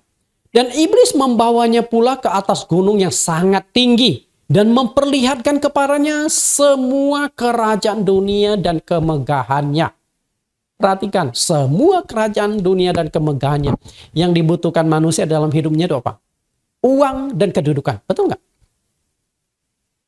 Itu yang paling banyak menjatuhkan, termasuk menjatuhkan pendeta. Berapa banyak pendeta jatuh karena duit? Berapa banyak pendeta yang dibayar karena duit? Dan berapa banyak pendeta yang jatuh karena kedudukan, rebut kedudukan, kudeta, saling menyerang, sikut menyikut karena kedudukan, jadi posisi. Dan yang ditawarkan oleh iblis, syaratnya juga ringan. Apa itu? Lihat ayat yang ke-9. Dan berkata kepadanya, semua itu akan kuberikan kepadamu jika engkau sujud menyembah aku. Sederhana. Sujud menyembah selesai, itu akan menjadi milikmu. Jadi, iblis, jadi ketika berbicara tentang kekayaan, ketika berbicara berkat, ada dua sumber berkat, dari Tuhan atau dari setan. Jangan beranggapan bahwa hanya Tuhan yang bisa memberikan kekayaan kepadamu. Iblis juga bisa. Kalau Anda tidak percaya, datang ke Gunung Kawi, datang ke Gunung Kemukus, atau ke gunung-gunung lain, di mana engkau bisa mendapatkan kekayaan melalui cara-cara yang tidak baik, melalui kuasa-kuasa setan-setan. Jadi iblis bisa memberikan kekayaan, tapi ada syaratnya, engkau harus menyembah setan, artinya tukar jiwamu kepada setan, maka engkau menjadi milik setan. Akhirnya salah satu murid Tuhan Yesus tergoda untuk menerima tawaran iblis yang sangat menggiurkan itu. Siapakah dia? Yohanes 13 ayat 2. Mereka sedang makan bersama dan iblis telah membisikkan rencana dalam hati Yudas Iskariot anak Simon untuk mengkhianati dia. Sayang sekali ya. Salah satu murid Tuhan Yesus jatuh. Karena tawaran iblis terlalu menggiurkan untuk ditolak. Terlalu menggiurkan. Iblis menawarkan peluang kepada Yudas Iskariot untuk menjual gurunya sendiri. Karena saat itu Yesus sedang diincar oleh para pemimpin-pemimpin agama Yahudi. Para imam-imam. Karena mereka ingin menyingkirkan Yesus pada waktu perayaan Paskah itu. Yudas tahu bahwa guru dia itu sedang diincar. Tapi bagaimana caranya? Akhirnya Yudas memanfaatkan peluang itu. Dan Yudas memanfaatkan peluang itu karena apa? Bisikan dari setan. Yudas ada kebutuhan akan duit. Apakah Yudas tidak mendapatkan uang tunjangan dalam pelayanan mereka? Ada. Jadi semua murid sudah dikasih jatah oleh Tuhan Yesus. Ini kamu berapa, ini kamu berapa. Karena mereka tuh full timer. Mereka kan ada orang tua yang harus dibiayai. Mereka mungkin sudah ada yang menikah. Anak istri mereka perlu makan. Kalau mereka tidak bekerja, bagaimana penghidupan mereka? Salah satu murid Tuhan Yesus yang jelas-jelas sudah beristri, namanya adalah Petrus. Walaupun tidak disebutkan nama istri Petrus, tapi kita tahu karena Petrus punya mertua. Satu kali mertua Petrus demam, Yesus datang menyembuhkannya. Tidak mungkin ada istri kalau tidak mungkin punya mertua kalau tidak punya istri. Dan kalau Petrus full time pelayanan, istrinya mau makan apa? Anak-anak Petrus mau makan apa? Karena itu semua murid sudah dapat tunjangan. Tapi Yudas Iskariot tidak puas dengan tunjangan yang dia terima. Dia butuh lebih banyak duit, ingin lebih kaya, maka dia manfaatkan peluang. Ini adalah pekerjaan dari iblis. Jadi iblis menawarkan apa yang engkau butuhkan. Kita lihat apa yang dilakukan oleh Yudas. Matius 26 ayat 14. Kemudian pergilah seorang dari ke-12 murid itu yang bernama Yudas Iskariot kepada imam-imam kepala. Ia berkata, apa yang hendak kamu berikan kepadaku supaya aku menyerahkan dia kepadamu? Mereka membayar 30 uang perak kepadanya. Dan mulai saat itu ia mencari kesempatan yang baik untuk menyerahkan Yesus, sang pengkhianat. Betul kan? Dia tahu gurunya itu sedang diincar oleh imam-imam kepala. Dia datang, saya bisa serahkan itu Yesus karena aku dekat dengan dia, karena aku muridnya. Luar biasa kan? Lalu mereka lihat, wah ini ada orang dalam nih. Ada orang dalam yang bisa kita manfaatkan supaya Yesus bisa ditangkap. Lalu mereka sepakat. Gimana? 30 uang perak mau? Yudas berkata, oke, deal. Akhirnya kesepakatan terjadi. Mereka membayar Yudas Iskariot. Ternyata mereka tuh nggak kasih DP loh. Langsung 30 uang perak itu dilunasi loh. Dan 30 keping uang perak itu bukan kecil. Karena di Alkitab mencatat Yudas Iskariot sudah bisa membeli satu ladang tanah. Setelah uang itu dimanfaatkan untuk membeli tanah kuburan yang namanya Hakaldama, artinya tanah darah. Jadi duit itu gede, bisa beli tanah yang cukup luas. Dan Yudas jatuh karena keinginannya. Bapak Ibu yang saya kasihi, cara iblis menyerang manusia, mencobai manusia itu sangat halus. Akibatnya seringkali luput dari perhatian kita karena halus. Kita anggap biasa-biasa saja. Enggak heboh-heboh gitu loh. Hal itu memang sengaja dilakukan iblis untuk meminimalkan kecurigaan manusia yang membangkitkan kewaspadaan. Waktu iblis mencobai Adam dan Hawa, iblis tidak datang dengan wujudnya yang asli. Betul nggak? Tapi iblis datang dalam wujud seekor ular. Betul? Karena apa? Adam dan Hawa sudah sering melihat ular di Taman Eden. Jadi bukan makhluk yang asing lagi. Tapi kalau iblis datang dengan wujudnya yang asli, makhluk roh, bisa terbang, bisa datang mendadak, tidak injak tanah. Percaya nggak? Adam dan Hawa pasti curiga. Melihat, seram, kok baru kali ini kita melihat makhluk seperti ini, mengerikan. Betul, pasti mereka curiga. Dan ketika mereka mulai curiga, perkataan dari si ular, si iblis itu tidak akan ditelan oleh Adam dan Hawa. Mereka sudah curiga, sudah pasang tameng duluan. Bisa nangkap Anda? Tapi iblis memang berusaha seminimal mungkin, sehalus mungkin supaya orang itu tidak sadar dia masuk ke dalam jerat iblis. Memang itu cara teknik dia. Bapak Ibu yang saya kasih di dalam Tuhan, bukan hanya meminimalkan kecurigaan manusia. Iblis juga berusaha meminimalkan resiko yang harus ditanggung oleh manusia atas kesalahan yang diperbuat. Kita lihat resiko ketika melanggar firman Tuhan. Bagaimana firman Tuhan tentang buah pengetahuan baik dan jahat? Kejadian 2 ayat 17. Tetapi pohon pengetahuan tentang yang baik dan yang jahat itu janganlah kau makan buahnya, sebab pada hari engkau memakannya pastilah engkau mati.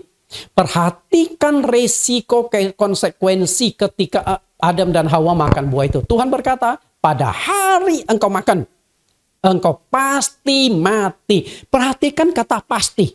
Artinya tidak ada tawar-menawar, tidak ada kompromi, engkau pasti habis. Tapi bagaimana kata iblis? Kita lihat.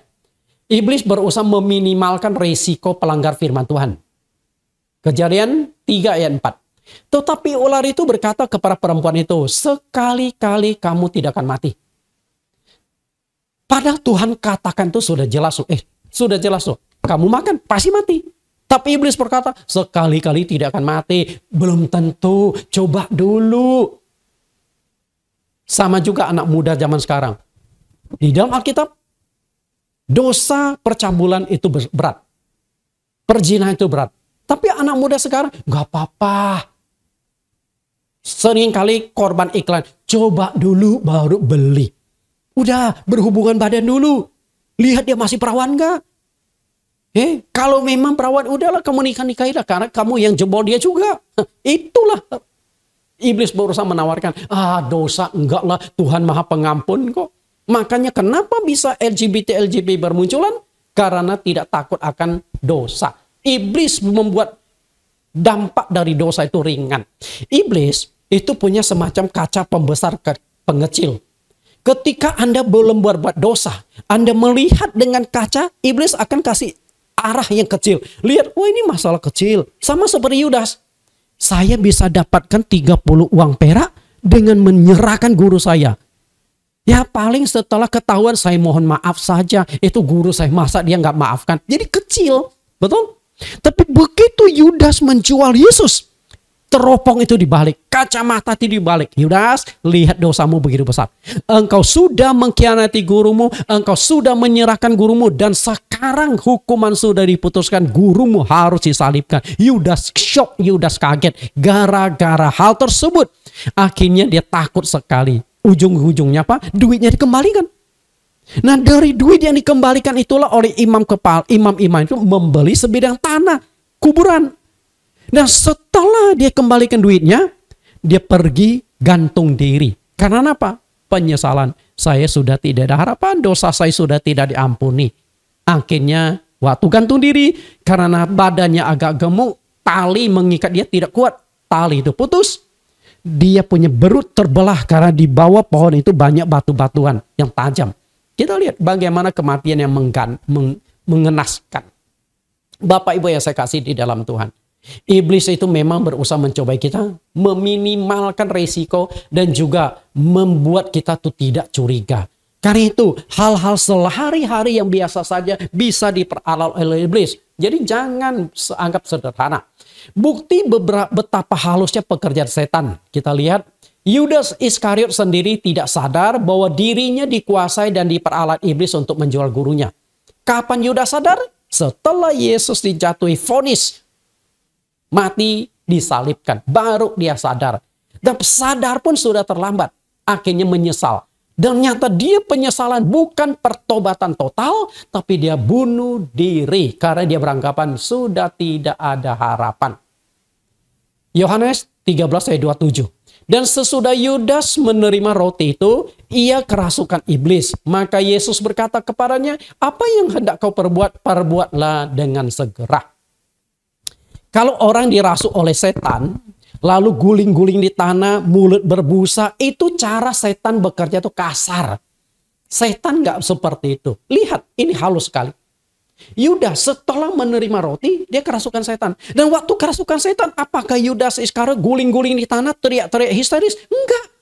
Setan bekerja di hatinya. Dia masih normal. Buktinya, setelah terima roti itu, dia sudah dikuasai setan, dia segera pergi. Kemana dia pergi? Mencari imam-imam itu untuk menyerahkan Yesus. Jadi sadar wajar. Ayat 30, Yudas menerima roti lalu pergi pada waktu hari sudah malam. Halus kan? Yudas saja nggak sadar. Nah ternyata bukan hanya Yudas Iskariot tidak sadar di peralat setan. Teman-temannya sendiri. Rasul-rasul lain pun tidak sadar. Bahwa teman mereka yang satu ini, sang bendahara mereka Yudas Iskariot sudah dikuasai oleh setan. Petrus adalah seorang rasul yang bisa usir setan. Punya karunia rohani. Ternyata luput, lolos. Dia tidak sadar orang yang ada di samping dia, yang dekat dengan dia, sudah diperalat setan. Dia nggak sadar loh. Hebat nggak? Luar biasa. Yohanes, Rasul Yohanes adalah orang yang mengerti dunia roh. Yang bisa menulis kitab Wahyu. Itu banyak bicara tentang dunia roh. Tapi teman dekatnya, sudah dikuasai setan, dia pun tidak sadar. Kita lihat Yohanes 13 ayat 21. Setelah Yesus berkata demikian, ia sangat terharu, lalu bersaksi, "Aku berkata kepadamu, sesungguhnya seorang di antara kamu akan menyerahkan aku." Yesus berkata, nanti ada kalian akan menyerahkan aku, mengkhianati aku. Nah, murid-murid kan gempar mendengar perkataan Tuhan. Akhirnya di ayat 22, murid-murid itu memandang seorang kepada yang lain, saling curiga. You ya, atau kamu? Saling melihat, saling mulai curiga. Karena ada orang dalam yang akan mengkhianati Yesus, tapi siapa? Mereka ragu-ragu siapa yang dimaksudkannya. Ayat 23, seorang di antara muridnya Yesus, yaitu murid yang dikasihinya, bersandar dekat kepadanya di sebelah kanannya. Kepada murid itu, Simon Petrus memberi isyarat dan berkata, "Tanyalah siapa yang dimaksudnya." Artinya apa? 12 orang, 1 sudah dipakai setan, 11 orang tidak tahu. Padahal mereka tuh rasul, rasul. Artinya apa? Cara kerja setan tuh halus. Jangan beranggapan Anda tidak diperalat setan. Jangan beranggapan Anda tidak akan diserang oleh setan. Halus. Keluargamu diserang setan. Anda mungkin nggak sadar. Kenapa? Karena cara kerja halus. Suamimu diserang setan. Iblismu diserang setan. Anakmu dipakai oleh setan untuk menghancurkan kehidupan keluargamu. Engkau tidak sadar. Karena apa? Cara kerjanya halus. Maksudnya halus. Jadi waspadalah. Waspadalah. Dan ketika ditanya siapa dia, Yesus akhirnya kasih petunjuk. Ayat 25, murid yang duduk dekat Yesus itu berpaling dan berkata kepadanya, "Tuhan, siapakah itu?" Ketika ditanya siapa, Yesus kasih kode. Jawab Yesus, "Dialah itu yang kepadanya aku akan memberikan roti sesudah aku mencelupkannya." Sesudah berkata demikian, ia mengambil roti dan mencelupkannya dan memberikannya kepada Yudas, anak Simon Iskariot. Bapak Ibu, di sini Tuhan Yesus sudah kasih kode yang sangat jelas. Tuhan Yesus sudah memberikan petunjuk yang sangat jelas. Ternyata murid-murid masih tidak tangkap. Kan aneh. Maaf kata. Apakah 11 murid ini otak mereka itu tumbul? Atau pikiran mereka memang sengaja ditutup oleh setan supaya nggak menangkap kode yang Yesus berikan? Karena jika mereka menangkap, pasti mereka akan langsung kejar Yudas. Yudas, yuk kalau macam-macam gue tonjok nih. Coba lu berani mengkhianat. Saya yakin 11 murid menghalangi. Tapi kenapa mereka nggak nangkap? Kayaknya setan pun menutup pikiran 11 murid supaya tidak melihat bahwa teman mereka inilah yang akan jual Yesus. Halus nggak? Halus. Bayangkan rasul-rasul aja keterkecoh, apalagi Anda. Jadi jangan sangka aman-aman saja Anda. Enggak. Kita lihat lagi bagaimana tanggapan mereka selanjutnya. Kita lihat ya. Saya baca perikop ini sampai geregetan. Saya sampai, aduh kenapa sih? Nggak nangkap gitu loh. Saya seorang dosen. Jadi kadang-kadang kalau saya mengajar orang nggak mengerti itu sampai saya kesal. Kenapa ya saya sudah berulang-ulang jelaskan masih nggak nangkap gitu loh. Ya, kita lihat ayat 27. Dan sesudah Yudas menerima roti itu, ia kerasukan iblis. Maka Yesus berkata kepadanya, "Apa yang hendak kau perbuat, perbuatlah dengan segera." Yesus sedang berbicara. Sebenarnya Yesus berbicara itu bukan kepada Yudas, tapi setan yang ada di dalam tubuh Yudas. Karena Yudas saat itu sudah dirasuk oleh setan. Tapi secara fisik, setan kan ada di dalam Yudas. Maka murid-murid yang lain itu beranggapan Yesus sedang berbicara dengan Yudas Iskariot. Dan yang repotnya adalah Yudas itu bendahara. Lalu mereka punya penilaian. Ayat 28. Tetapi tidak ada seorang pun di antara mereka yang duduk makan itu mengerti. Nggak mengerti. Apa maksud Yesus mengatakan itu kepada Yudas? Karena Yudas memegang kas. Ada yang menyangka bahwa Yesus menyuruh dia membeli apa-apa yang perlu untuk perayaan itu. Atau memberi apa-apa kepada orang miskin. Kita lihat. Begitu polosnya murid-murid yang lain. Karena Yudas ini kepala bendara. Jadi mereka beranggapan, oh Yesus mau suruh Yudas melakukan bakti sosial. Memberikan sedekah. Karena itu waktu mau perayaan Paskah. Begitu polosnya. Padahal yang dimaksudkan Yesus adalah, Yudas, Iblis, kalau kamu memang mau khianati aku, mau jual aku, lakukanlah. Itu maksud Tuhan Yesus. Jadi Bapak Ibu yang saya kasih di dalam Tuhan, dari dialog Tuhan Yesus dengan murid-muridnya di atas, kita mendapat pengajaran yang sangat berharga. Apa itu? Pertama, seringkali iblis bekerja dalam diri seseorang sulit sekali dideteksi. Karena tidak ada gejala yang jelas secara lahiriah. Iblis bekerja dalam hati manusia yang telah dikuasainya. Itu yang pertama. Yang kedua, iblis masuk dan mencobai seseorang berdasarkan keinginannya yang tidak terpuaskan. Yudas memiliki hati yang tamak, tidak puas dengan duit. Dan duit itu memang dia butuhkan. Artinya ketika Yesus lapar, iblis memanfaatkan kesempatan menyerang Yesus. Dan Yesus waktu lapar otomatis yang dibutuhkan adalah roti, makanan. Iblis menggunakan roti, ubah batu-batu menjadi roti. Artinya kebutuhan kita banyak. Sepanjang kebutuhan wajar, mungkin aman-aman. Tapi begitu kebutuhanmu sudah melampaui kewajaran, nah itu sudah diperalat oleh setan. Hati-hati, Anda akan jatuh. Dalam diri manusia itu ada 3 unsur. Diungkapkan Paulus di 1 Tesalonika 5:23. Ketiga unsur tersebut, yang pertama adalah tubuh, yang kedua jiwa, dan yang ketiga roh. Tubuh ada keinginan jasmani, jiwa ada keinginan kejiwaan, roh ada keinginan rohani. Jadi 3-tiganya itu punya keinginan. Keinginan-keinginan itu. Dan 3 keinginan tersebut bisa dipakai oleh iblis untuk masuk menyerang kita lewat keinginan-keinginan tersebut. Karena itu akan saya kupas pada bab yang ketiga. Bagaimana iblis masuk menggunakan kebutuhan jasmani, kebutuhan rohani, kebutuhan jiwa. Karena 3-tiganya itu membutuhkan. Kebutuhan jiwa. Engkau jiwa kosong, maka engkau saat itu membutuhkan pengisian jiwamu, maka iblis akan masuk. Karena dia tidak dapatkan pengisian dari jiwa. Iblis akan masuk lewat itu. Bapak Ibu, saya akan kupas di bab yang ketiga pada minggu yang ke depan dengan judul 3 panah naga tua. Bagaimana iblis masuk menyerang kita? 3 panah naga tua. Tuhan Yesus memberkati. Kita tundukkan kepala kita. Di dalam nama Tuhan Yesus kami berdoa. Tuhan, terima kasih kembali Engkau menyingkapkan kebenaran yang sangat berharga untuk kami. 3 kondisi rawan pencobaan ketika seseorang sedang lemah. 39 hari iblis tidak menyerang Tuhan. Tapi di hari ke-40 iblis datang menyerang. Karena secara fisik Tuhan lemah karena lapar.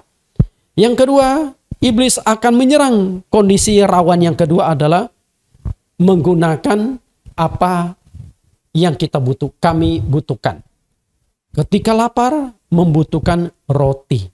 Maka iblis akan masuk untuk menyerang menggunakan apa yang kami butuhkan. Dan yang ketiga, ketika secara rohani kami ingin bertumbuh. Engkau lahir sampai umur 30 tahun, tidak ada serangan, tidak ada gangguan iblis. Tapi ketika engkau dibaptis, ketika engkau berdoa, berpuasa 40 hari 40 malam, iblis datang menyerang.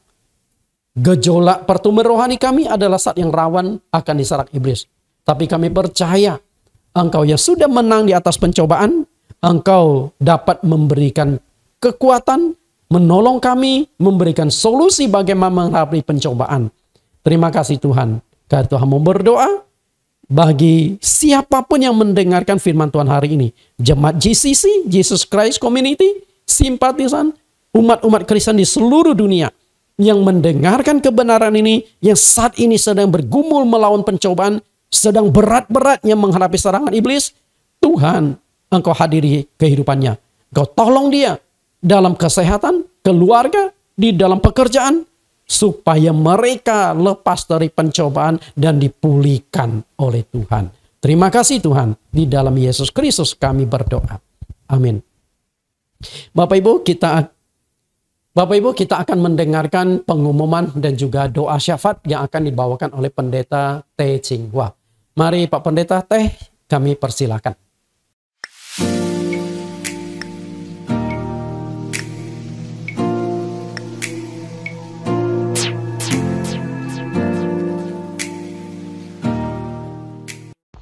Puji syukur, hari ini kami sudah beribadah melalui live streaming yang dilayani hambanya Pendeta Nathan Jurnawan. Kami mengucapkan banyak terima kasih kepada Pendeta Nathan Jurnawan. Tuhan Yesus memberkati Pak. Pengumuman 1. Ibadah online Gereja GCC diadakan 2 kali setiap minggunya. Ibadah pertama via Zoom jam 10 sampai jam 12. Ibadah kedua live streaming jam 16 sampai jam 18. Diharapkan seluruh jemaat dan simpatisan GCC dapat beribadah bersama via online. Semoga dalam waktu 1-2 bulan ke depan kita sudah bisa buka ibadah di gedung. 2. Karena suasana COVID-19 sudah mulai terkendali, GCC akan memulai ibadah online tatap muka dimulai tanggal 5 Juni 2022 di Gedung 6 Center, Kemayoran, lantai 4. Harap seluruh jemaat dan simpatisan dapat hadir ibadah perdana. 3. Dari bulan April, tema khotbah yang dikupas oleh Gembala GCC adalah Carilah Kerajaan Allah dan Kebenarannya. Tema khotbah pengajaran ini sudah selesai dikupas dalam 5 sesi. Bagi Bapak dan Ibu yang belum sempat menonton khotbah tersebut, dapat membuka link YouTube Jesus Christ Community. 4. Bulan Mei sampai bulan Juni dalam ibadah live streaming, Pendeta Nathan mengupas topik berseri yang baru dengan tema Pencobaan di Padang Gurun, terdiri dari 6 episode. Diambil dari buku karya Pendeta Nathan, ditayangkan setiap minggu jam 16. 5. Gereja GCC telah membuka pendaftaran baptisan air angkatan ke-23. Bagi Bapak Ibu yang ingin menerima baptisan yang Alkitabiah, bisa mendaftarkan diri ke Pendeta Yemima di 0813 1098 2245. 6.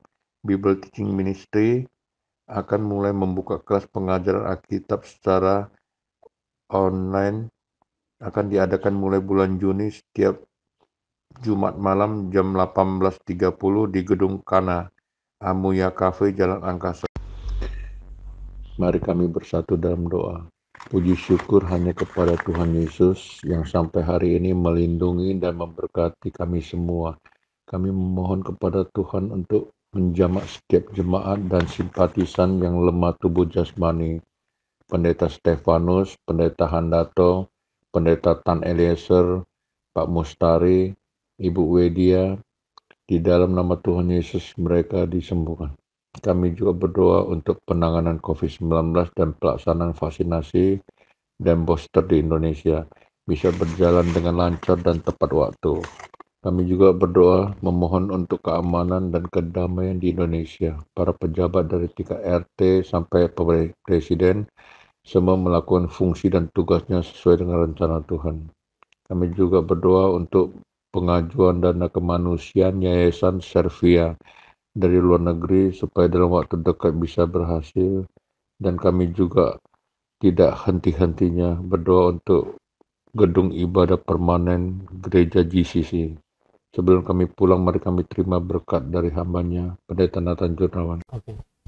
Bapak Ibu, kita sudah mendengarkan pengumuman dan juga doa syafaat. Kita akan akhiri ibadah kita. Angkat tangan Bapak Ibu. Yesus Kristus, Allah yang penuh dengan kuasa, akan turun untuk menaungi saudara-saudari. Yesus Kristus akan memberkati usaha apapun yang kau jalankan. Tangan-tanganmu akan dilimpahi dengan berkat-berkat luar biasa. Yesus Kristus akan melindungimu sehingga engkau akan lepas dari pencobaan iblis, dan kemanapun engkau pergi ada perlindungan yang ajaib. Tuhan Yesus akan memberkati kesehatanmu. Dia akan menyembuhkan segala sakit penyakitmu, memelihara engkau dan menjauhkan engkau dari virus-virus yang berbahaya. Sukacita, damai sejahtera, penghiburan Roh Kudus akan turun atas saudara sekalian mulai saat ini sampai selama-lamanya. Kita tutup dengan pujian Lingkupiku bagian refnya. Di saat badai bergelora, ku akan akan terbang bersamamu. Engkau balaja atas semesta, ku tenang sebab Kau Allahku. Di saat badai, di saat badai bergelora, ku akan terbang bersamamu. Apa Kau Raja atas semesta, ku tenang sebab Kau Allahku. Ku tenang sebab Kau Allahku. Amin. Sampai bertemu minggu depan dengan topik yang tidak kalah menarik. Minggu depan yang akan saya kupas adalah bab yang ketiga dari judul buku ini, 3 Panah Naga Tua. Sampai bertemu minggu depan.